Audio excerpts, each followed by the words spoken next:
All right, so I want to thank all of you for coming out to join us in the college and career, myself and the college and career readiness team in our first monthly series of college and career sessions. Tonight's session is entitled, as you know, College Bound, where we're going to focus on connecting students and informing students and parents with college and career opportunities at four-year institutions, technical colleges, as well as giving you some insight on preparing for the SAT and ACT. We will be joined by our education partners, Apple Ruth, Tutoring Services, Georgia State University, and Georgia Piedmont Technical College. I am not alone in this. I am part of a team of college and career readiness specialists. And we're going to take just a minute here and let you meet the rest of the team. Hi, everyone. My name is Tasia Ellis. I am one of three college and career readiness specialists here that work with students throughout the school system. I typically serve Alcovey High School as well as students at the Newton College and Career Academy, and I'm really excited to be here with you tonight.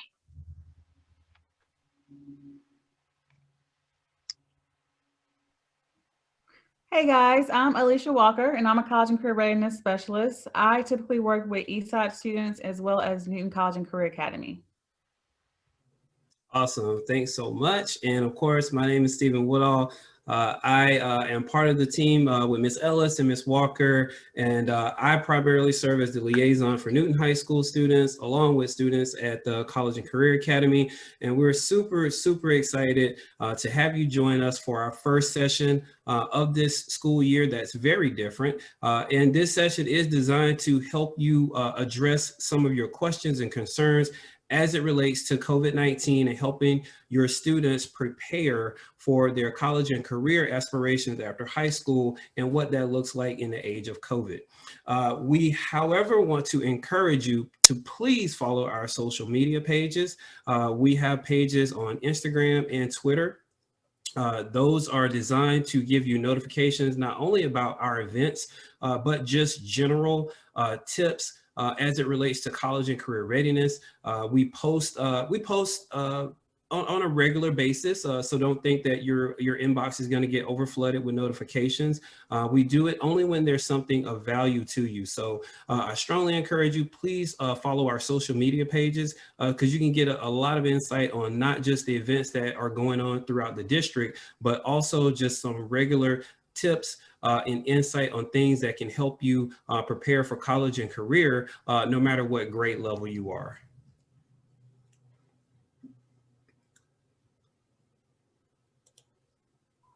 And also, we have a monthly newsletter. We want to ask, that is facilitated in large part by Ms. Ellis. And you'll see the link there to our monthly newsletter. It is all lowercase.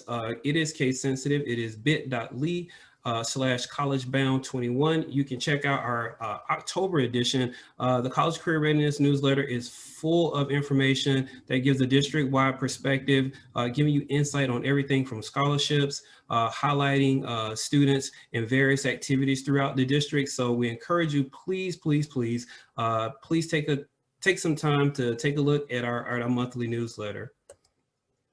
Just to go over the agenda really, really quickly, tonight, as I said earlier, we're going to have a wide variety of discussion. First, we're going to have a representative, Ms. Mullinax from Georgia Piedmont Technical College, to talk to you about the benefits of attending a technical college. Next, we'll have Apple Ruth Tutoring Services discuss SAT and ACT prep.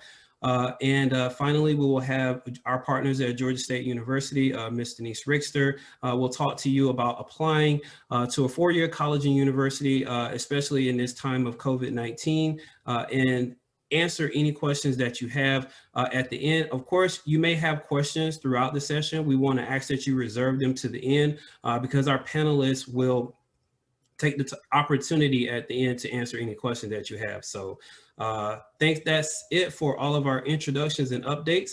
And now I'm going to pass it on to kick it off with Ms. Mullinax.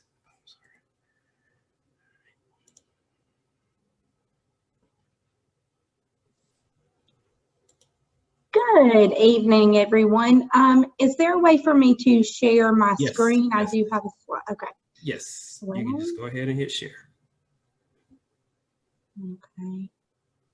Give me just a second. Get everything.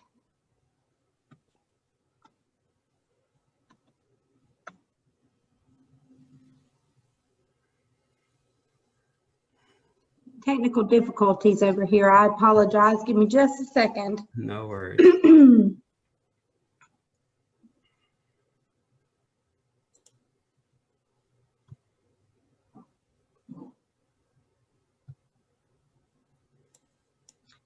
Let me know when you're able to see it. You are good to go. You are good to go. Okay, great. So I'm very excited to share some of the benefits of being enrolled in a technical school. First of all, I just want to kind of give you a information session on how to apply, what technical college, what Georgia Piedmont Technical College can offer you, and also just be available to answer any questions. I'm the dual enrollment coordinator for GPTC in the Newton and Rockdale County area. Kristen Corkill is the director of high school initiatives, and then Michelle Thomas, Ashley Thomas is our assistant director. Some of the biggest reasons to choose Georgia Piedmont Technical College for any of our students that we work with, a lot of students are better at just hands-on opportunities. We're an open access institute who provides hands-on training right in your backyard. I mean, we're here, we're local, we provide convenient locations to you, and obviously we also provide classes in the career academies. There's 40 different programs of study, so this is like an overall. So there's 40 different programs of study and hundreds of pathways with 28 core classes that transfer to the University System of Georgia classes, University System of Georgia, class for class. And that's important when you're looking at transferring, you know, any credits. You want to make sure that they're going to transfer over to that next level of college or university system that you're going to. You don't want to just take, like if your plan is to take the core curriculum, general studies, so that you're ahead, then you want to make sure that you're taking classes that are going to transfer as opposed to just taking classes that won't. So earning a degree nearly debt-free is one of our bigger perks. We are one of the lowest cost institutions in the state. We're about $100 per credit hour. So anybody that's looking after high school, you're concerned about the financial burdens. This is one of the lower cost schools. We have, like I was talking about, that articulation agreement and for transferring your classes with University System of Georgia and several local and out-of-state colleges. Obviously, it makes that transfer of credits much easier. You can attend Georgia Piedmont Technical College for your first 2 years, and then you can transfer to a 4-year college, or there's multiple other things that you can get from GPTC. We do have several schools to choose from. Our School of Business Information System, School of Education and Media, School of Health and Professional Services, Industrial Technologies, Public Safety and Security, and then we have an Economic Development Program in a Regional Transit and Transportation Center. If you guys hear a doggy in the background, I do apologize. He seems to be upset with me right now.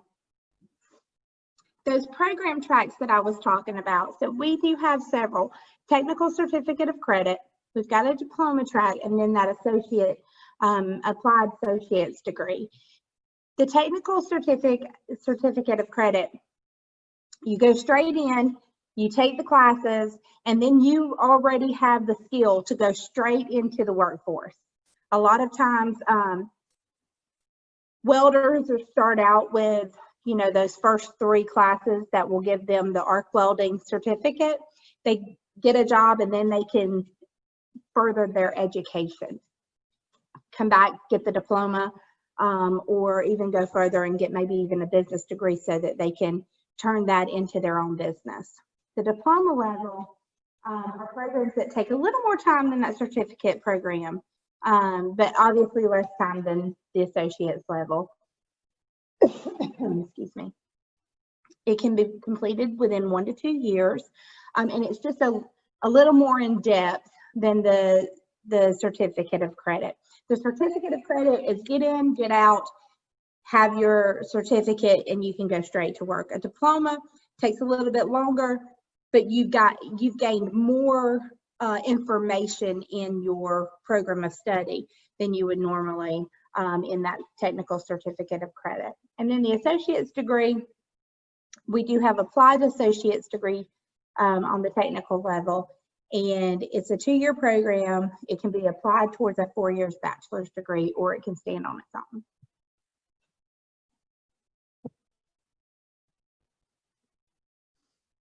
As I stated, I am the dual enrollment coordinator, so it would not benefit me if I didn't talk a little bit about dual enrollment and the application process. Within Newton County, we obviously work directly with the Career Academy, and we provide those technical trainings such as welding, automotive, cosmetology. Those types of classes are offered right at the Career Academy, even before you graduate high school. Our application process is the same whether you're applying for the technical side of classes or you're applying for core curriculum, which you can take in 11th and 12th grade. You must test. Right now, across the state, you don't necessarily have to have the AccuPlacer if you have a 2.5 high school GPA for GPTC. If you submit your transcript and your high school GPA is high enough, then you would automatically be accepted. There is an online process, so you have to do the online application. There's a new student packet, which we call the new student application packet. It can get confusing, but there are really 3 main things, well, really 4 main things that we need from you. We need that test score, even if it's the transcript. We need the online application. We need the new student packet, which is really signature pages stating that you're gonna do your funding application. Your parent agrees to you taking these classes, that you're gonna follow GPTC's rules, that type of thing. And then the arrows point to Georgia Futures. In the Georgia Futures funding application, it also has a parent permission. And you would go to georgiafutures.org and you would apply for dual enrollment funding. Don't let that confuse you, because it says apply for college, and that has been a concern because people think they've done their application for the college, but they have not. So there's many steps, but once all of those steps are completed, you get your counselor involved to help you pick your classes along with myself, and then we get you started in your classes. If you're going to be a graduate this year and you're looking at applying for GPTC because it's in your backyard, or it's just financially more available for you, it's pretty much the same process. You still have to have some form of test score. Right now, we're taking the 2.5 GPA. You still have to do the online application, a new student packet, which is a little bit different from our dual enrollment packet. And then you have to provide your final high school transcript. You can apply for financial aid. You can do the FAFSA, which I see an error, so I apologize for the spelling error for FAFSA. Or you can do the Georgia Student Finance application, and then discuss program requirements with an advisor, so that you stay on track and you are taking classes that you need, not classes that you don't. So overall, and you can see our dual enrollment at gptc.edu. That's our direct email for dual enrollment, and then admissions at gptc.edu. But overall, I like to kind of give a quick background story. I have a friend who struggled in high school, didn't really love high school, ultimately ended up going to GPTC, and ended up getting his degree in HVAC. It was air conditioning technologies, and is making bukus and bukus of money. So please don't discredit a technical school, because I know the whole goal in working is to make the money that you need to survive, and having that background and having that those hands-on training skills will benefit you greatly. And thank you. All right.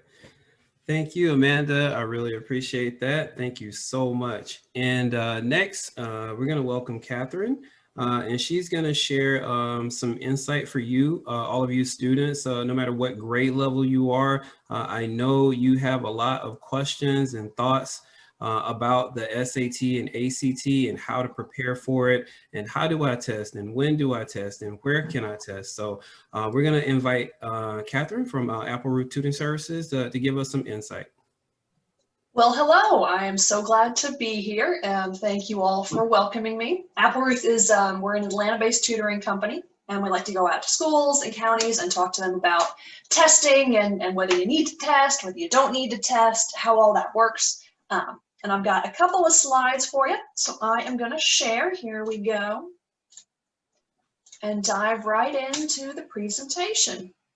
All right, so this is college admissions testing specifically for 2020-2021. This is going to be really pertinent information for juniors and sophomores.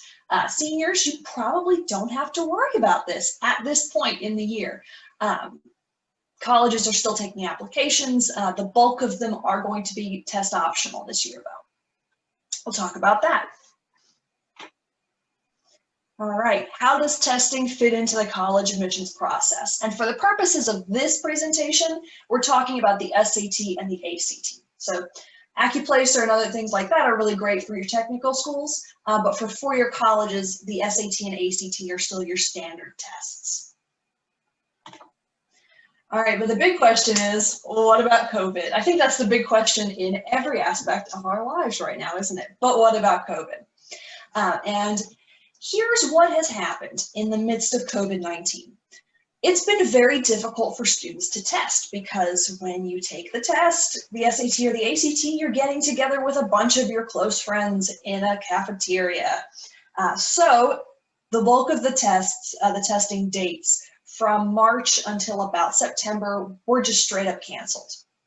The SAT and ACT are back to administering in-person tests, but the seating is limited because they do have to make sure the students are distanced, and they are prone to last-minute cancellations. If a proctor goes down ill, you know, anything like that. The key here is to be flexible, right? Most colleges in response have gone test optional for this year. Some colleges are going to be going test optional for multiple years. It really depends on the school. Now, what a test optional policy is that a college will not reject an applicant if they don't have test scores. Typically, a school that requires test scores will just kind of chuck any applications that don't have them, because those are the requirements. But a test optional school will keep the application on file, and they'll consider it. It doesn't mean that the school won't look at test scores. If you have good test scores and you send them in, they're still going to count towards your application. So strong test scores make you a stronger applicant if you're able to test. They go along with, you know, like extracurriculars, right? Not everybody has them, and not everybody has the same number or the same quality of extracurriculars, but colleges do look at them. And so that is what most schools have landed on for 2020. For the students, the seniors who are right now applying to colleges and who will be applying to colleges in the spring. If you are a senior and you get the opportunity to take an SAT or ACT, it's not a bad idea. You know, if that's something that you can do safely and you've done some preparing, you don't have to send any scores that you get to schools. There are very few schools that require you to send any and all test scores that you've taken. Most schools you can just choose to submit or not. Ooh, we've got somebody annotating on the screen here. Let me see if I can, well, let's see here. I'm gonna stop share for just a second and turn off the annotation because, I want to make sure that we're not getting people drawing on the screen. Well, I can't turn that off, so I'm just going to go back and share. So I just ask that if you are... I'll work on that for you. Yeah, no worries, no worries. It's gone away too. The annotations have gone away. I think it was somebody who did it on accident. So if you get the chance to test and you've prepared, it can be a good addition to your application. But if you can't and you're applying this year, it's really not a big deal. Now for juniors, we don't know what's going to happen. And I hate having to say that, but that's kind of the way we've all been rolling with college admissions in general this year. So if you are a junior, the best bet is going to be to try to take a test if you're able to in the spring. But if you can't, don't worry. We'll know in the fall whether most colleges will be test optional or not. They'll make that announcement by then. All right. So how do tests fit into the admission process? You know, in a normal year, and even in 2019. So I like to think of the admissions process as sort of a two-part process, right? We have some quantitative components, numbers, and those numbers are high school GPA and test scores, right? Those make it easy for colleges to sort students' applications when they come in. That tells you how much they're going to read their application, right? Student that comes in with really high school GPA, and in normal years, high test scores, will get a little bit more time spent on their application because they've already got those strengths going for them. It doesn't guarantee at most schools that you'll get in. Some schools do have, you know, minimums, and once you meet those minimums, if you're a state resident, you get in. A lot of colleges, particularly private ones, they make their decision based on the qualitative components, admissions essays, recommendations, those kinds of things. But the quantitative components are pretty important, and the most important is always high school GPA. I work for a test prep company. We're very passionate, obviously, about the SAT and ACT, but they're not as important as a student's high school GPA. If you're a current sophomore, if you're a current freshman, even if you're a current junior, the best thing that you can do for yourself is to focus really heavily on your academics.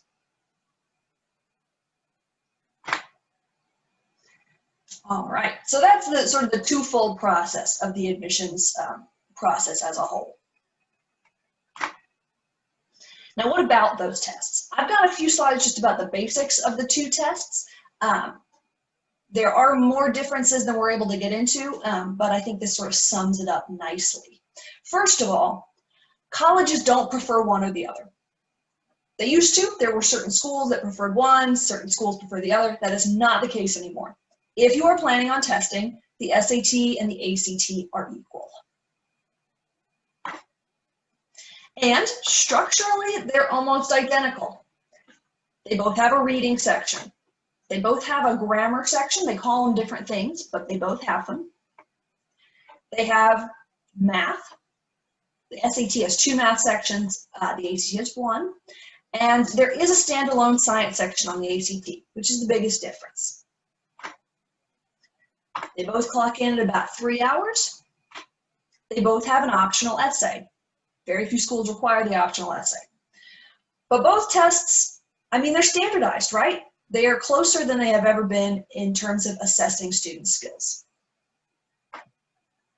If you take it with the essay, you're looking at about 3.5 to 4 hours. Most students don't. We're looking at 3 hours for either test. And more than that, 75 to 80% of the test content overlaps. For both tests, we are looking at reading skills, English and grammar skills, so formal grammatical skills. Both tests will require you to read and interpret science graphs. Now, the ACT has its own science section, but on the SAT, they incorporate that into the reading section.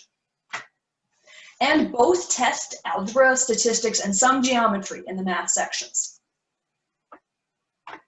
Now, here's the differences, the big differences. The SAT, generally speaking, tests more advanced reading, more math word problems. So the SAT is a very reading-heavy test. The ACT, on the other hand, has more advanced math and science. So that makes up for that 25 to 20% difference in the content of the two tests. And the other big difference is the amount of time per question. But for the SAT, you get more time per question. It's about 33 to 43% on the sections that correspond with each other. But it's a more complicated test. I said, the slide here says, as we'll see, but I think I already demonstrated in the previous slide that it's a more reading-heavy test, and reading takes longer. So students do tend to end up using that extra time. So those are the big differences between the two tests. Students who are wondering what test is right for them should take a practice test of both. You can find free practice tests, downloadable ones on the official websites of the two testing companies, so ACT.org or collegeboard.org. You can do practice materials there, and you can even like score it. We do practice testing that we use those official ones for, and we'll have a proctor and things like that. It's a really good way of figuring out what test is best for you. Generally speaking, students who are stronger readers gravitate towards the SAT, and students who are stronger at math and science gravitate towards the ACT.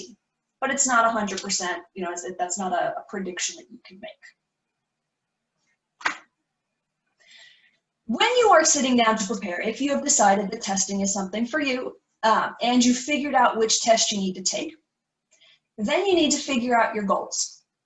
Generally speaking, students sit down and start really thinking about their testing goals when they're in their junior year. Spring of junior year is a great time, if you are testing, to do that. If you're, a sophomore, this is maybe a little early for you. You get to look forward to it. But junior year is the sweet spot. So you need to figure out, what score you need to have to get into the kinds of schools you want to get into. There's no such thing as a good score or a bad score. A good score gets you into the school that you want to get into and gets you some scholarship money if that's something that you need to think about. And colleges, they range widely. I mean, some schools have average of an 1,100 of students that come in. Some schools have an average of a 1,500. I mean, there's a huge range. And you can find out that information.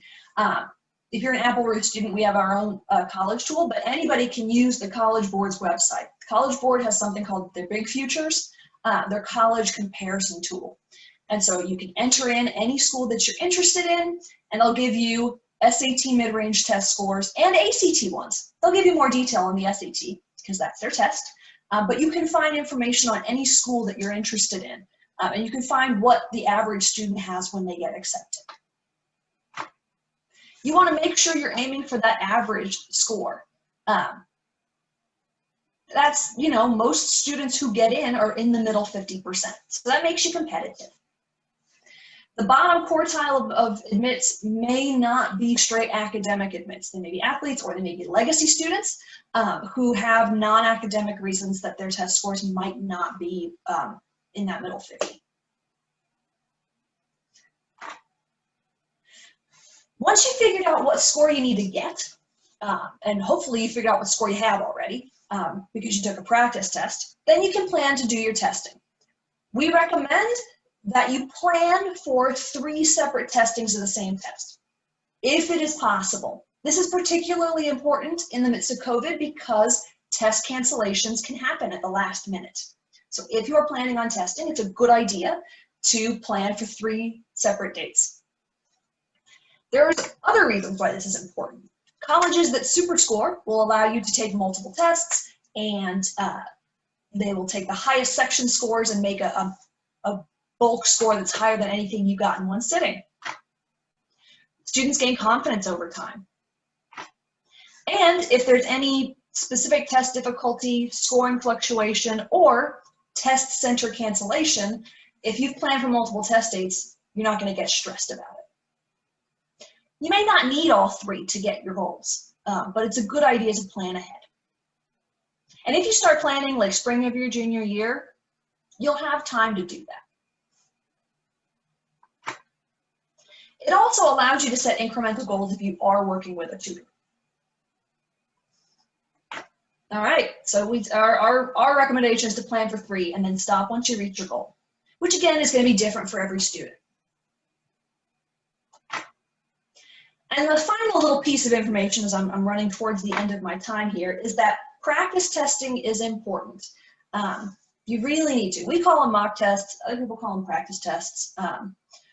They make a lot, both testing institutions make lots of practice material that's easily available to you, either free or at a very low cost. We use the official practice tests when we're working with students. That's the closest thing that you can get to the real thing.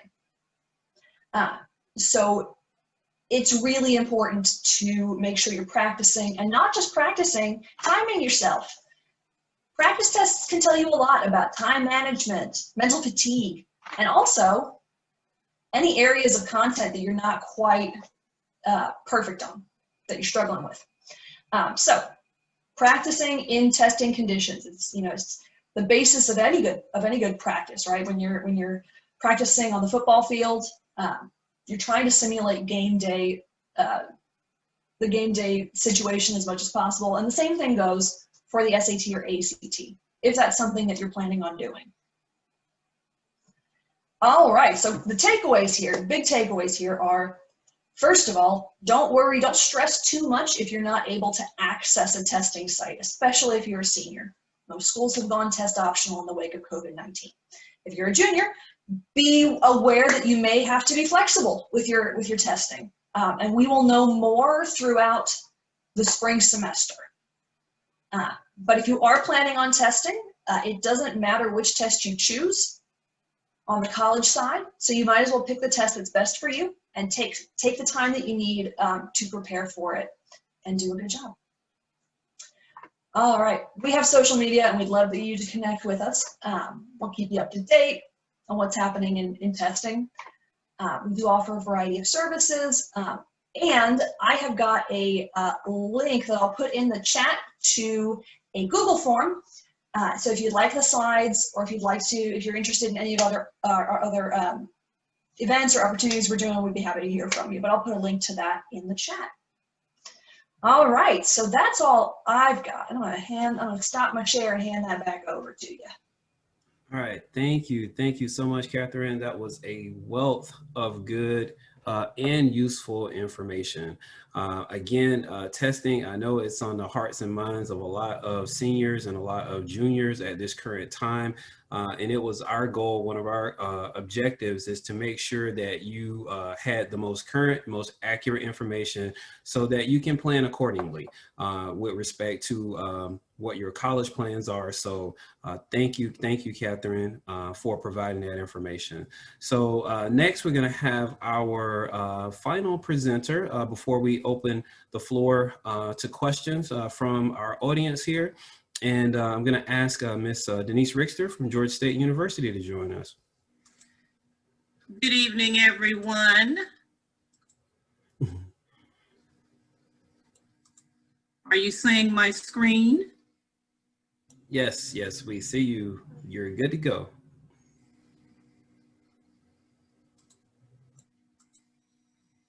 Okay. All right, well, thank you so much for joining us this evening. Thank you, Stephen, and the entire team for inviting us to this presentation to share information with you about college, the experience, as well as how you can get better prepared to succeed in the future. As Catherine mentioned, we went to a testing optional policy due to COVID-19 back in March. So students who, were affected, the class that just finished, we went to testing optional because the SAT or ACT was not really testing and students weren't able to get to those locations. So fortunately, the Board of Regents, which is the governing body for the University System of Georgia Schools, extended that policy, and that is going to be applicable to students who are enrolling in the spring term. We're enrolling for that now. Classes will start in January. It will continue through for the summer, as well as for the fall of 2021. So beyond that, we don't know what's going to happen, but for any students that are seniors, you're good to go in terms of testing optional for the fall. In addition to testing optional, students must meet the admission requirements for the individual schools, as well as complete the required high school curriculum. So this is what we go by in terms of the high school curriculum requirements. And this is generally on our website, on the Board of Regents website, and generally most of the USG schools. So basically we're going to be looking at the number of units in math, English, and natural sciences. So you see in each of those categories, it's 4. And for social science, 3, and foreign language, 2 units in that. So that is what we call the staying on course curriculum, and we are using or reviewing that to evaluate students for admissions. One additional thing that Georgia State is doing is we are looking at the number of, we're looking at your academic rigor. So in other words, if you took a lot of AP courses, honors, IB, dual enrollment, we're looking at that in terms of helping your GPA and also offsetting the fact that you don't have to test. So as you can imagine, it's still very competitive. So this is a way that if you have the opportunity, and I'm talking now, I guess, to sophomores and juniors, if you have the opportunity to take more honors and AP courses, it is only going to benefit you in the long run. In terms of the GPA requirements, this is based on, first of all, this is for the Atlanta campus. So if you want to start off going to downtown Atlanta, immediately start working on your bachelor's. These are the average GPAs that for the fall 2020 admitted class. And this is the average. Please keep in mind, what did I say? This is the average. So the high school core GPA for the middle 50% was between a 3.3 and a 3.86. And for the honors profile, it was a 3.91. You do see that at that time, we were, it was a requirement for SAT or ACT, but this gives you a general idea of the types of scores that students did achieve for their freshman year. The other thing is with the Atlanta campus, if you want to get into, if you want to be an athlete or, perform as an athlete, you would have to enroll at the Atlanta campus. ROTC is at the Atlanta campus, and there are over 250 majors that you can study if you are enrolled at the Atlanta campus. Also, the dorms are at the Atlanta campus. So if you're itching to get out of the house and not stay with your parents anymore, then the Atlanta campus, I don't know how many parents are going to be happy about that, but the dorms are at the Atlanta campus.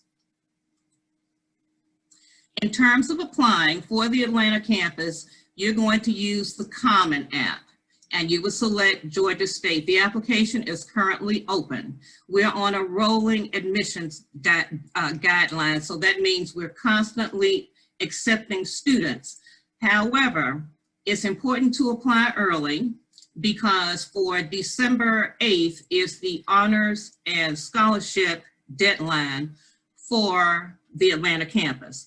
Students would be notified mid-January if they're eligible for a scholarship. There's an application fee, which you see there, but we also do accept application fee waivers that can be uploaded. You can get that through your counselor, or you can go through what's called NACAC, the National Association of College Admissions Counselors. And then we will also need your transcripts. You can have those sent through Georgia Futures. If you don't have a Georgia Futures account, you should get one right away. This is going to be a gateway for you to achieve some things that you need to do for the admissions process. And then you do have the mailing address. In terms of Perimeter College is the 2-year arm of Georgia State. Basically, you would be taking your freshman and sophomore year courses here. It's testing optional again for Perimeter College. Newton campus is the closest one to where you are located, but you're not obligated to go to the Newton campus. We've got 5 locations, including online. The locations are Clarkston, Dunwoody, Alpharetta, Decatur, and who else am I leaving out? And online. Yeah. I left out one of them, I'm sorry. But at any rate, the GPA requirements are the same amongst all campuses. And one other thing to point out too is that Perimeter has 18 online degree programs. That existed even before COVID-19. So if you want to pursue your online degree, you can do that. Some of the popular majors are business, education, foreign language, criminal justice, social work. So basically they can be done all online. The only exception is perhaps you might have to come on campus to take your midterm or your final. But you see the GPA 2.5 or higher, you're at college level. Apologize for the typo there. 2.0 to a 2.49, you can still get in without testing. But if your GPA is beneath a 2.0, unfortunately, you are going to have to test. And it's not necessarily SAT or ACT. You could take the AccuPlacer exam with us, and that would be a more, it would be a quicker process for you. So here are the locations. Again, the $20 application fee for Perimeter. Once again, we do accept application fee waivers. Once you are applying, or once you have applied, we're going to be sending you constantly emails. So it's important that you check your emails because that is the main way we're going to be in touch with you. Additionally, the testing optional policy does apply to dual enrollment students. With our dual enrollment program, ours is only for rising juniors and seniors. And the GPA requirement is a 3.0, and there's no application fee if you do that. But for right now, this policy in terms of testing optional does apply to dual enrollment as well through fall of next year. And finally, here are just some links to share with you. The Georgia Board of Regents, that is their website. That was where I pulled it's also on our website in terms of the testing optional policy. You have the applications that are listed here in terms of the Atlanta campus application and admissions requirements, along with Perimeter. And please, depending on which way you're going to go, and it's often a mistake, but if you're interested in Perimeter, please do not complete the Common app, okay?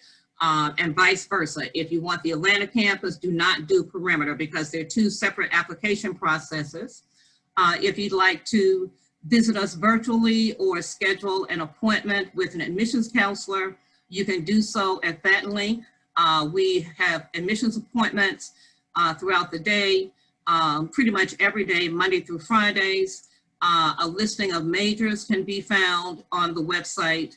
If you've not done your financial aid already, I know we're only talking about testing and admissions right now, but I would be remiss if I didn't mention financial aid to you in that it has opened. It opened October 1. If you are a senior, you really need to get busy and complete your FAFSA with your parents' assistance. You have 001574 is our code. I believe you can list up to 6 or 7 institutions when you complete your FAFSA. The first time you do it is the most intimidating, but after that, you're pretty much just updating. So it's important that you take care of that.